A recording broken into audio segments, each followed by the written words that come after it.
Bismillahirrahmanirrahim. Assalamualaikum warahmatullahi wabarakatuh. Perkenalkan, kami dari kelompok 7 akan yang beranggotakan saya sendiri Fatmawati dan juga rekan saya Muhammad Afizan Wahid dan juga Mardayanti akan memaparkan suatu materi mengenai pembaruan dan modernisasi dunia Islam, mata kuliah Sejarah Kebudayaan Islam. Pembahasan pertama mengenai latar belakang lahirnya gerakan pembaharuan dunia Islam. Nah, gerakan pembaruan Islam ini adalah suatu upaya untuk menyesuaikan atau mengaktualisasikan ajaran Islam dengan perkembangan baru yang ditimbulkan oleh kemajuan ilmu pengetahuan teknologi modern. Dalam bahasa Arab, gerakan pembaruan disebut dengan tajdid. Secara harfiah, tajdid berarti pembaharuan dan pelakunya disebut dengan mujaddid. Rasulullah Shallallahu Alaihi Wasallam pernah mengisyaratkan sesungguhnya Allah akan mengutus kepada umat ini atau umat Islam pada permulaan setiap abad orang-orang yang akan memperbarui agamanya. Nah, istilah tajdid atau pembaharuan dalam Islam baru populer pada awal abad ke-18.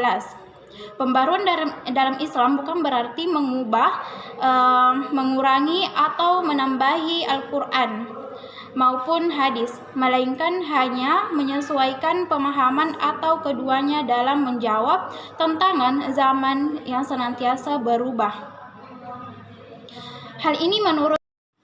Adapun hal-hal yang mendorong lahirnya gerakan pembaharuan dan modernisasi Islam ialah yang pertama, adanya sifat junud yang telah membuat umat Islam berhenti berpikir dan berusaha. Yang kedua itu persatuan di kalangan umat Islam mulai terpecah belah. Yang ketiga, meski demikian pembaruan dalam Islam berbeda dengan Renaissance dari dunia barat. Jika di barat muncul dengan cara menyingkirkan peran agama dari kehidupan masyarakat, maka pembaruan Islam sebaliknya, yakni untuk tujuan memperkuat prinsip dan ajaran Islam itu demi kemaslahatan dunia secara lebih luas. Baik, saya akan melanjutkan materi tentang tokoh-tokoh pembaruan Islam. Yang pertama, Muhammad Ali Pasca. Muhammad Ali Pasca adalah seorang keturunan Turki yang lahir pada bulan Januari 1765 Masehi di Kawalah, sebuah kota yang terletak di bagian utara Yunani, dan meninggal di Mesir pada tahun 1849. Muhammad Ali Pasca adalah seorang pembaru Islam pada abad 19 hingga abad ke-20 Masehi. Ia adalah seorang yang pertama kali meletakkan landasan kebangkitan modern di Mesir. Setelah munculnya kesadaran umat Islam di Mesir akan kelemahan mereka dalam menghadapi ekspedisi Prancis oleh Napoleon Bonaparte, kota kebudayaan barat terhadap umat Islam ketika itu sangat tinggi, ditambah lagi dengan hancurnya kekuatan modern Mesir oleh Napoleon Bonaparte. Alasan ini kemudian dijadikan tolak ukur bagi para pembuka Islam di Mesir untuk melakukan pembaharuan terhadap kondisi umat Islam ketika itu. Muhammad Ali Pasca mulai melakukan upaya-upaya pembaharuan terhadap Mesir pada tahun 1765 sampai 1848 Masehi. Ketika Muhammad Ali Pasca masuk dalam dinas militer, ia juga menunjukkan kecakapan dalam kesanggupannya sehingga pangkatnya cepat naik menjadi perwira. Ketika pergi ke Mesir, ia telah berhasil menduduki jabatan wakil perwira dan pemimpin pasukan yang dikirim dari daerahnya. Ia adalah seorang perwira yang berhasil merebut kekuasaan di Mesir setelah tentara Prancis kembali ke Eropa pada tahun 1801 Masehi. Muhammad Ali Pasca kemudian menjadi penguasa penuh di Mesir. Ia menjadi wakil resmi Sultan Kerajaan Utsmani dia di Mesir. Untuk memajukan Mesir, Muhammad Ali Pasca melakukan pembenahan ekonomi dan militer atas saran para penasehatnya. Ia juga melakukan program pengiriman tentara untuk belajar di Eropa. Pemerintah Muhammad Ali Pasca pada 1804 sampai 1849 Masehi membedakan pembaharuan yang ada antara struktur politik dan keagamaan di Mesir. Sejak Muhammad Ali Pasca menguasai Mesir, ia telah banyak melakukan upaya pembaharuan, baik dalam bidang politik, militer, ekonomi, pemerintah maupun pendidikan. Selanjutnya, proses pembaruan ini dipengaruhi oleh proses transformasi dan majunya ilmu pengetahuan serta teknologi, baik dalam kehidupan sosial maupun perkembangan intelektual yang lahir dari sebuah paradigma baru. Dengan kata lain, pembaharuan merupakan sebuah gerakan yang bertujuan untuk mengubah kondisi ke arah yang lebih baik yang ditimbulkan dari kemajuan ilmu pengetahuan dan teknologi. Selanjutnya, tokoh kedua adalah tokoh Muhammad Abduh lahir di Deta Dil yang sekarang masuk dalam wilayah Mesir sejak tahun 1849. Saat itu Mesir dibawa kekuasaan Muhammad Ali. Semasa hidupnya, Abdul banyak menulis buku, majalah, surat kabar, dan brosur-brosur. Buku-buku yang ditulisnya seperti Al-Islam, Din Al-Ilm wa Al-Madaniyah, Risalah Al-Tauhid, Maqama Bani Al-Saman Al-Hamdani, dan lain sebagainya. Selanjutnya, pokok pikiran pembaruannya. Yang pertama, pembaruan di bidang pendidikan dipusatkan di Universitas Al-Azhar. Pembaharuan menyangkut sistem pengajaran seperti metode, kurikulum, administrasi, dan kesejahteraan guru. Bahkan untuk mencangkup sarana fisik seperti asrama mahasiswa, perpustakaan, dan peningkatan pelayanan kesehatan bagi mahasiswa. Kedua, pembaharuan yang dilakukan adalah ketika ia menjabat sebagai mufti di tahun 1899. Dia menggantikan Syekh Hasanuddin Al-Danawi. Usaha pertama yang dilakukannya adalah memperbaiki pandangan masyarakat, bahkan pandangan para mufti sendiri tentang kedudukan mereka sebagai hakim. Para mufti sebelumnya berpandangan bahwa mufti bertugas sebagai penasehat hukum bagi kepentingan negara.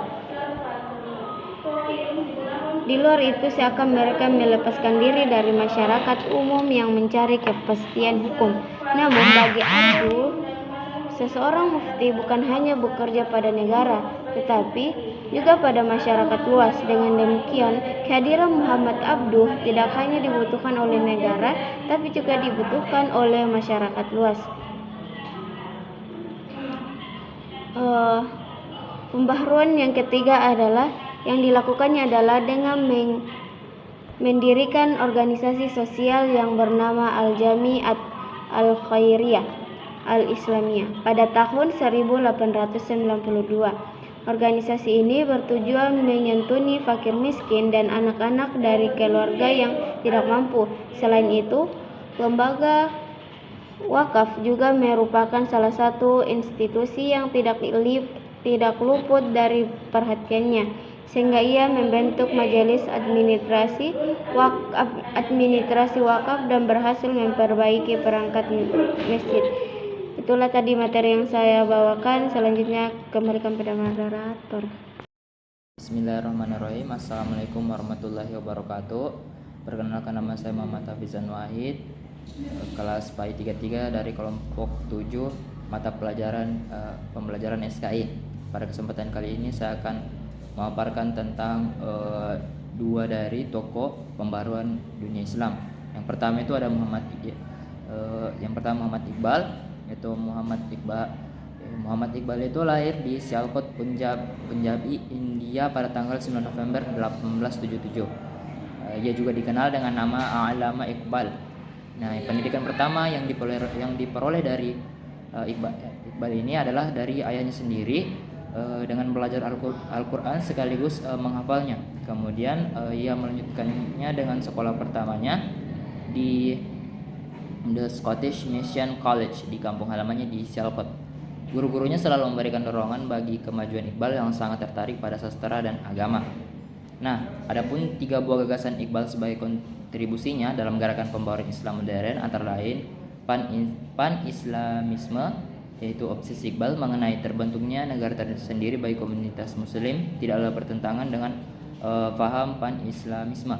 Yang kedua, free personal causality, itu respon Iqbal terhadap kemandegan dan kewujudan intelektual umat Islam, termasuk juga komunitas muslim di India, yang ia sampaikan melalui pemikiran-pemikirannya antara lain tentang ego atau kehendak manusia, kebebasan dan keabadiannya. Nah, yang ketiga itu ada paham dinamisme. Paham inilah yang membuat Iqbal mempunyai kedudukan penting dalam pembaharuan di India.